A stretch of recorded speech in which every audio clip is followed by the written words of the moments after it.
recite behavior, but you're absolutely right. If you didn't hear yes, is there a chance, when you're going through the lytic phase, is there a chance that bacteria DNA could be incorporated into the bacteriophage? And yes, absolutely that does happen. And there is a mechanism, which I will mention here shortly. Okay. Good. Okay, so as I just mentioned, this is just more specific. So what is the mechanism that decides between the lytic and the lysogenic cycle? These are your basic rules. So if the cells are growing rapidly, meaning your bacteria cells, not the bacteriophage, but if the bacteria cells are growing rapidly and under rich nutrient conditions and is infected by a phage at a low multiplicity. So low multiplicity means just low numbers. So if there's only a few bacteriophage floating around in the environment, then you're going to favor going towards lytic. If there's a crap ton of bacteriophage floating around in the environment, then there's less likely of a chance you're going to go that way. You're going to say lysogenic. Okay, so if the cells are growing rapidly, nutrient-rich environment, and low numbers of bacteriophage, you favor lytic growth. On the flip side of that, if the cells are growing slowly, or they're under some type of metabolic stress, so meaning there's not enough food, or maybe there's not a high enough salt concentration, or maybe there's too high of a salt concentration. If you're being grown in cold weather and hot weather, all that different stuff. Anything that could cause some type of stress to the cell, or you're infected at a high multiplicity, meaning a high number of bacteriophage, then lysogeny is favored, or your lysogenic cycle is favored. Which probably makes sense, or hopefully makes sense, because if there's a lot of high copy numbers, why make more copies of yourself? If you're not in a good growing area, then why would you want to make more copies of yourself? You can go prophage and get in lysogeny, get incorporated in, hang out, and then after you've hung out for a while, then the environment gets better, then you can go ahead and make more copies of yourself, and then subsequently infect more bacteria after that. Okay. Does that make sense? Great. I'll give my writers a couple seconds.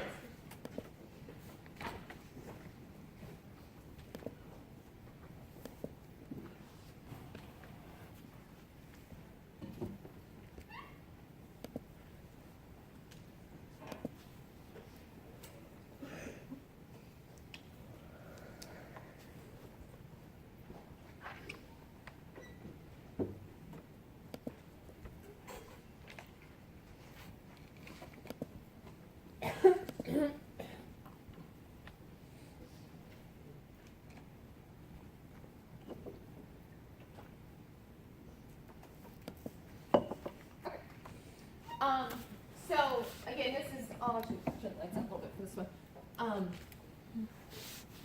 Okay, so again, this is kind of a nod to people who've done, if you've done micro before, but if you haven't, don't worry about it. So if you look at this, these are just plates or lawns of bacteria. So these are just petri dishes where bacteria have been grown on them. And generally speaking, if you just have bacteria grown, it should look just like a solid sheet of bacteria, and it's going to be opaque in nature, so it's not going to be easy to see through. But if you plate bacteria at the same time that you plate viruses or the bacteriophage, you will get two different growth patterns. If you get a clear plaque, this is the result of a lytic growth. So clear plaques are lytic growth. If you get things that look like a donut and that look more cloudy, this is a result of a lysogenic growth.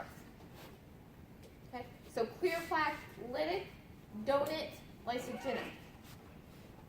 Okay? And the reason for this is, again, if you're growing in the lytic cycle, then you're constantly killing bacteria cells, and you're constantly making more copies, shooting out or spewing out all the rest of those new bacteriophage that you just made.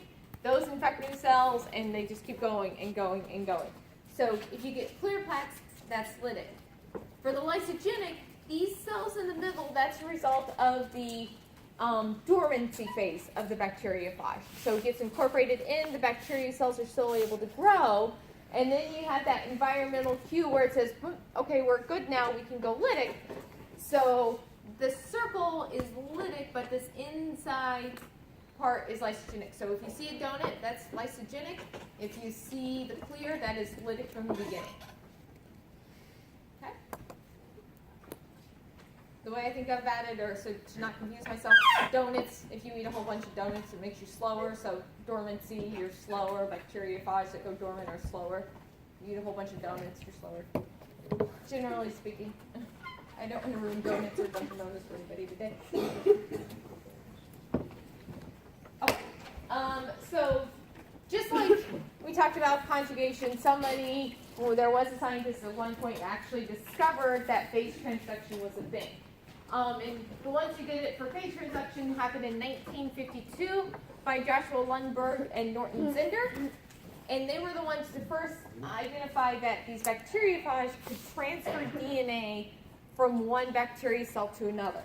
So the way that they did this is very similar to the Bernard-Davis experiment, where they used that U-tube to prove conjugation and to prove that you have to have cell-to-cell contact. But in this experiment, they still used a similar filter, but the filter in this case was not, or the pore size in this filter were not so small that it didn't allow viruses through. So bacteria cells are obviously much larger than viruses. And the bacteria cells were not able to get past the filter, but the virus particles were able to get past the filter. So again, there was no direct contact between the bacteria strains, which is what happens with conjugation, but they discovered that bacteriophages were so small that they were able to pass through the pores, and they were able to transport DNA from these bacteria over to this bacteria strain. And subsequently, they were able to get growth on minimal media. So all of these red dots would be examples of prototrophs. So things that were initially auxotrophic, but they took up the right DNA, and now they were prototrophs in nature. And then as a control, they just plated strain A just by itself to prove that there was no growth or there wasn't any prototrophs present in that strain.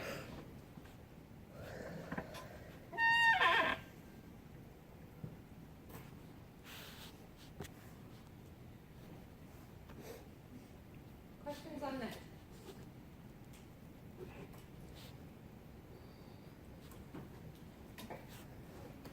Okay. So finally getting back to your question that you asked a couple seconds ago. So phase transduction can be then further separated into two different types of transduction. Either generalized transduction, which is where any bacterial genes can be transferred from one bacteria cell to another. Or specialized transduction. So let's talk about both, and I'll show you the picture here to help explain this. So with generalized transduction, the bacteriophage comes in. Again, this is like we've seen with the lytic cycle. Bacteriophage comes in, DNA comes in. The host DNA is actually hydrolyzed into pieces, and this is usually a side effect of being infected by the bacteriophage. If you hydrolyze the bacteria DNA, then you have more nucleotides for yourself to make more copies, right? Because there is a limited number. In addition, you also see that genes are broken up into pieces, as you see here.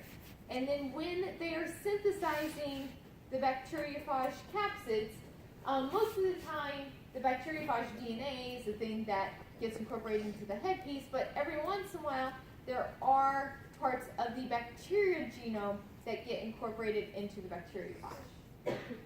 Okay? And that is how you can get DNA from one bacteria cell to then be transferred to another bacteria cell via a virus. Now, on the flip side of that, we have the specialized transduction. And in specialized transduction, it has to first go through the lysogenic phase. So you have the bacteriophage chromosome actually becoming incorporated into the bacteria itself. And once it gets incorporated in, again, it becomes a prophage DNA. And you can see that there are now gene A and gene B now flank the insertion site. Then once the trigger sets, right, so once the bacteria cell, or once the prophage decides to excise itself, sometimes it excises itself just like it should and only taking out the prophage DNA, but every once in a while it won't take out itself correctly or exit correctly, and it will take out pieces of the bacterial chromosome. In this case, it took out gene A. And so in every copy that the prophage makes of itself, or the bacteriophage chromosome makes of itself, will incorporate the new gene that you just excised out. So this is the specialized transduction. So instead of just randomly picking up pieces of DNA, or in this case, it randomly picked up A, but it randomly picked up B, C, D, etc., the ones that are not labeled. In this case, it's only going to pick up pieces that flank the first insertion site. So it could pick up A, could pick up B, and then these A and B would be, A or B would be incorporated in all of the rest of the bacteriophage. So again, that's another way that they can transfer one bacteria gene to another. Okay. So we have lytic versus lysogenic. Everybody understand the differences between those two? And then we have generalized transduction, meaning it can take up any genes. Specialized transduction can only take up the genes that flank the initial insertion site. Okay.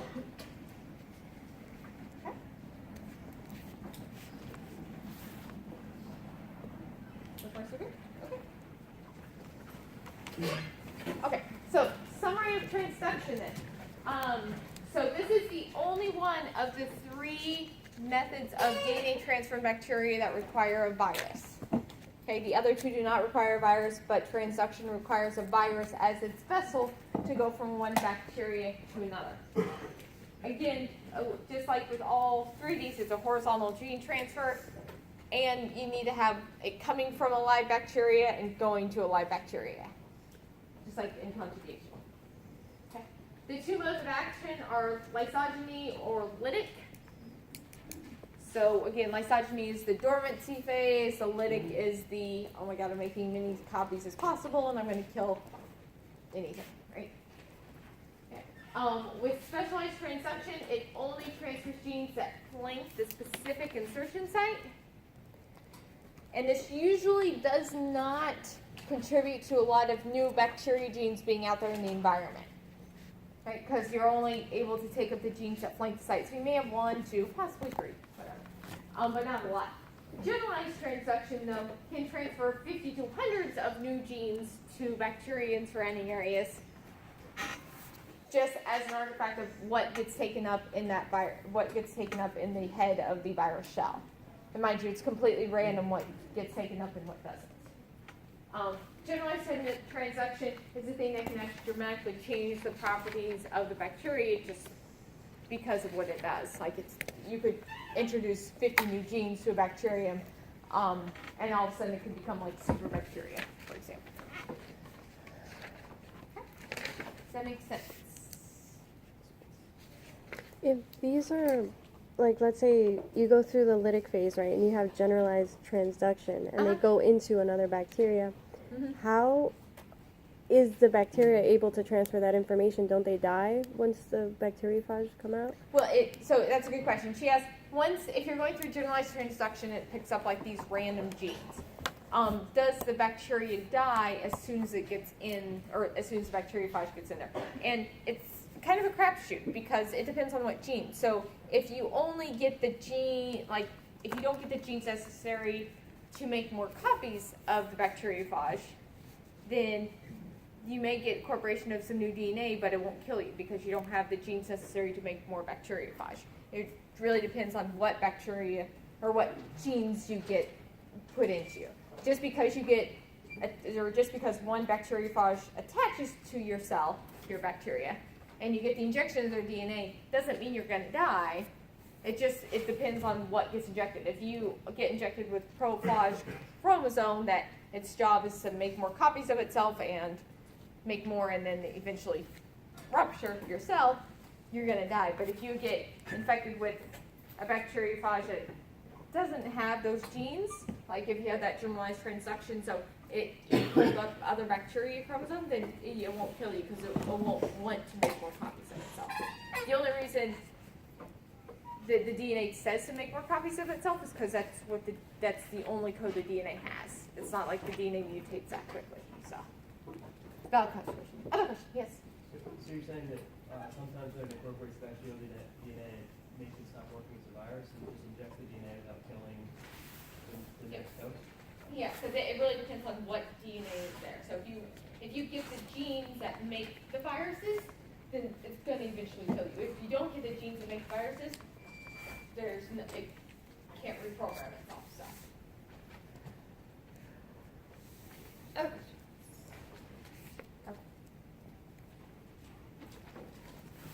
Okay, so summary of, sorry, I should say and Tuesday, but today and last Tuesday. So, first off, transformation. So in transformation, you have, the DNA comes from a dead bacterium, and for a bacteria to take up free DNA, it needs to be competent. It can be naturally competent, and meaning it has the DNA binding and that pore to allow for DNA to come in, or we can artificially make it competent within a lab. Conjugation is where you have to have physical contact between the two bacteria, and then that is a transfer of a plasmid from one bacteria cell into another. Remember, it's going to go from F plus to F minus. It's always unidirectional. You don't transfer DNA both ways, it only goes one way. And then the third way of today is transduction. So transduction is, again, where we use a virus to physically transfer DNA from one bacteria into a new bacteria. Okay. Any questions on those three things? Okay, so that is the end of chapter 5. I know if you guys are reading in your textbook, chapter 5 does talk about a lot of other things, which I put off until we get to chapter 11. So the only thing that you'll be required for exam purposes and for sampling purposes will be the stuff we covered on the lecture. I mean, there's more information in the chapter, feel free to read, but there is more information, so if I don't talk about it here, you won't be tested on it. Okay, so more importantly, test time. How did it go?